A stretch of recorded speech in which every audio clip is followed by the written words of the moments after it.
ఆంధ్ర యూనివర్సిటీలో ఎస్ఎఫ్ఐ విద్యార్థుల మీద, మరి ముఖ్యంగా విద్యార్థినుల మీద ఏబీవీపీ, ఆర్ఎస్ఎస్ వాళ్ళు దాడి చేశారు, బూతులు తిట్టారు అని వచ్చినటువంటి ఫిర్యాదులు, వీటి మీద యాజమాన్యం జోక్యం చేసుకొని ప్రశాంతత కోసం కృషి చేయడం, ఇదంతా చాలా తీవ్రమైన పరిణామం. గతంలో మనం జవహర్లాల్ నెహ్రూ యూనివర్సిటీలో కానీ, లేకపోతే హైదరాబాద్ సెంట్రల్ యూనివర్సిటీలో కానీ చూసినటువంటి పరిస్థితులు ప్రశాంతమైన ఆంధ్ర యూనివర్సిటీలో మళ్ళీ పునరావృతం చేయడానికి సంఘ పరివార్ తీవ్రంగా ప్రయత్నిస్తుందని మనకు స్పష్టంగా అర్థమవుతుంది. విద్యార్థి సంఘాలు, ఏబీవీపీ ఉంది, వాళ్ళ పని వాళ్ళు చేసుకోవచ్చు, లేకపోతే ఎస్ఎఫ్ఐ వాళ్ళు చేసుకోవచ్చు. ఇక్కడ జరిగిందంటే ఆర్ఎస్ఎస్ వచ్చి కవాత్ మార్చ్, లేకపోతే ఇంకేదో వాళ్ళ పేర్లు వేరే ఉంటాయి కదా, అది నిర్వహించటం, అది చేశారు. బయటి వాళ్ళు వచ్చి ఆర్ఎస్ఎస్ కవాత్ ఇక్కడ నిర్వహించడం ఏంటి అన్నది విద్యార్థులు చేసిన అభ్యంతరం, విమర్శ. దాంతో వాళ్ళ మీద వెంటనే వాళ్ళు చెప్తున్నారు కదా, చెప్పులు రాళ్ళు విసరటము, తిట్టడము, ఇవన్నీ కూడా మొదలుపెట్టారు. దాంతో ఘర్షణ వచ్చింది. అంటే విశ్వవిద్యాలయాలను ఏదో ఒక విధంగా ఉద్రిక్తతకు గురి చేయటము.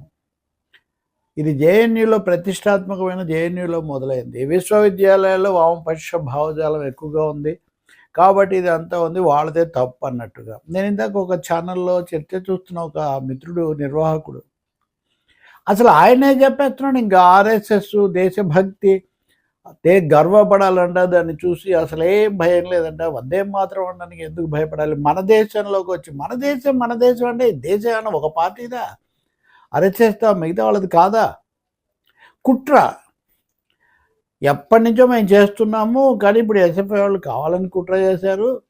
ఎందుకంటే విశాఖపట్నంలో ఫ్లీట్ నౌకాదళ విన్యాసాలు ఇవి జరుగుతున్నాయి, దేశాల వాళ్ళు వచ్చారు, రాష్ట్రపతి కూడా వచ్చారు, ముఖ్యమంత్రి, ఉప ముఖ్యమంత్రి వీళ్ళంతా వెళ్ళారు. ఇవన్నీ మామూలుగా జరుగుతాయి. ఇవి అది నిరంతరాయంగా జరిగేవే, అనేక దశల్లో, ఒక్కోసారి ఒక చోట పెద్దగా జరుగుతాయి. ఇప్పుడు విశాఖపట్నంలో జరుగుతున్నాయి.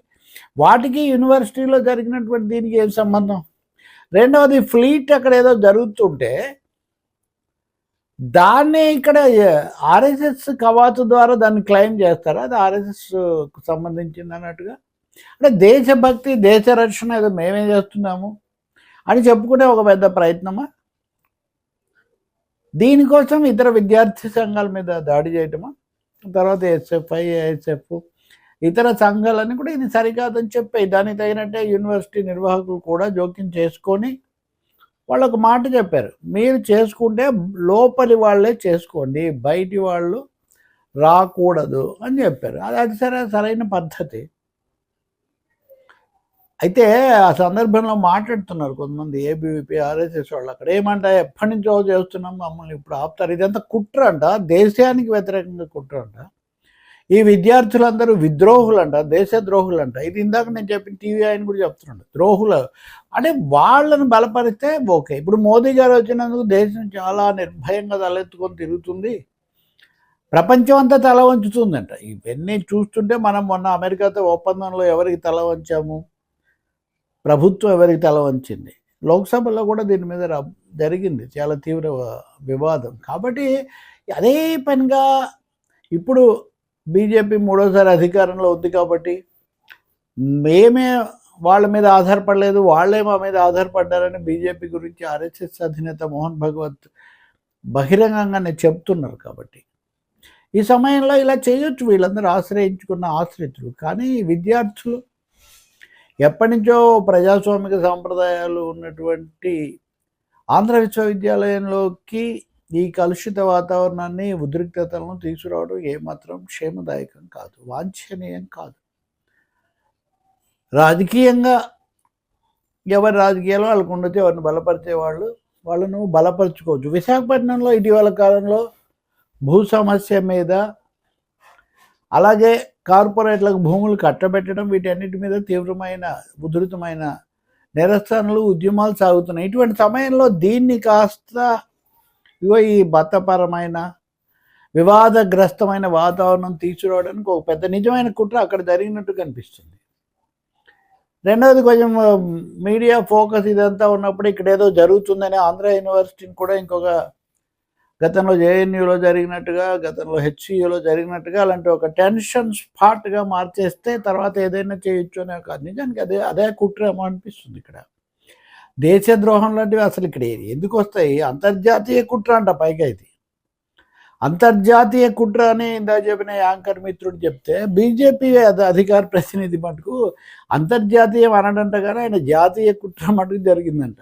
ఎంత విచిత్రంగా కుట్రలు కుత్సితాలతో కూడినటువంటి వ్యవహారం అనేది నిజంగా దిగ్భ్రాంతి కలిగిస్తుంది. ఇప్పటికైనా కానీ ప్రభుత్వం కూడా, రాష్ట్ర ప్రభుత్వము, ముఖ్యమంత్రి చంద్రబాబు నాయుడు కూడా ఈ విషయాన్ని తీవ్రంగా తీసుకోవాలి. ఎందుకంటే ఒకసారి ఆ ప్రశాంతత భగ్నం అయితే, ఆ శక్తులు కనుక విశ్వవిద్యాలయాలను ఆక్రమిస్తే, లేకపోతే అలజడి సృష్టిస్తే కలిగే పరిణామాలు చాలా నష్టదాయకంగా ఉంటాయి. సాహిత్యము, కళ, తెలుగు జాతి పునరుజ్జీవం ఇట్లాంటి వాటికి ఆలవాలంగా ఉన్న విశాఖ విశ్వవిద్యాలయం, ఆంధ్ర విశ్వవిద్యాలయం ఈ విద్వేషాలకు, వివాదాలకు, ఘర్షణలకు నిలయంగా మారకుండా జాగ్రత్త పడాల్సిన అవసరం చాలా ఉంది. విద్యార్థులు, విద్యార్థినులు కూడా ఇప్పటివరకు గట్టిగా నిలబడ్డారు. వాళ్ళు అలాగే నిలబడాలి. యూనివర్సిటీ యాజమాన్యం, వైస్ ఛాన్సలర్ గారు, అలాగే ఇతర వీళ్ళు కూడా అక్కడైతే ఆ మాట్లాడే ఏబీవీపీ బ్యాచ్లో ఒక ఆయన చెప్తున్నాడు, అసలు ప్రొఫెసర్లు కూడా ఉన్నారంట, వీళ్ళంతా కుట్రలు చేశారంట. అందరు కుట్రేనండి, వీళ్ళు తప్ప. అసలు కుట్ర ఎవరిది? ఇక్కడ ఉంది కుట్ర. అక్కడ వాతావరణాన్ని ఉద్రిక్తం చేయాలన్న కుట్ర. దీన్ని భగ్నం చేయాలి తప్పకుండా.